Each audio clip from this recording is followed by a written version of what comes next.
ஓம் சாய்ராம். எனதருமை பிள்ளையே, நீ எதிர்பார்த்த உறவு உன்னிடம் வந்து சேரும் காலம் வந்துவிட்டது. அவரிடம் நீ பழைய கசப்பான அனுபவங்களை சொல்லாமல் அவருடன் சேர்ந்து வாழ்.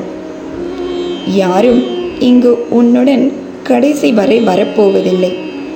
நான் மட்டுமே உன் இறுதி பயணம் வரை துணை வருவேன். உனக்கு உதவ ஆளில்லை என்று புலம்ப வேண்டாம். நீ புலம்புவதால் யாரும் இங்கு உனக்கு உதவப் போவதில்லை. நான் மட்டுமே உன் இறுதி பயணம் வரை நீ கூப்பிட்ட குரலுக்கு ஓடோடி வருவேன். நீதான் என் செல்ல பிள்ளையாயிற்று. பொறுமை கசப்பான செடிதான், ஆனால் அது தரும் பழம் இனிப்பானதாகும். நீ எதிர்பார்த்த உன் அன்பானவர் மீண்டும் உன்னிடமே வந்து ஒட்டிக்கொள்ளப் போகிறார். உலக வாழ்வின் நோக்கம் பிறருக்கு உதவி புரிவதே ஆகும். நீயும் இதனை புரிந்து கொண்டு உன்னால் முடிந்த உதவிகளை எளியோர்களுக்கு செய்து உன் கர்மங்களை குறித்து வாழ்.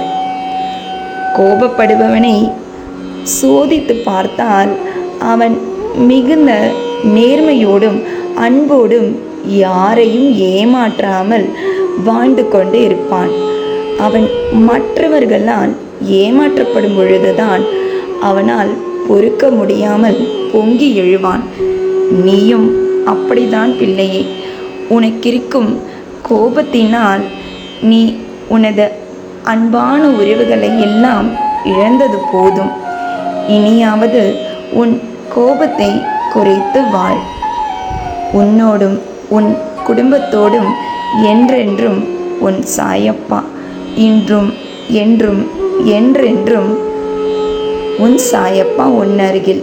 வாழ்க வையகம், வாழ்க வளமுடன். ஜெய் சாய்ராம்.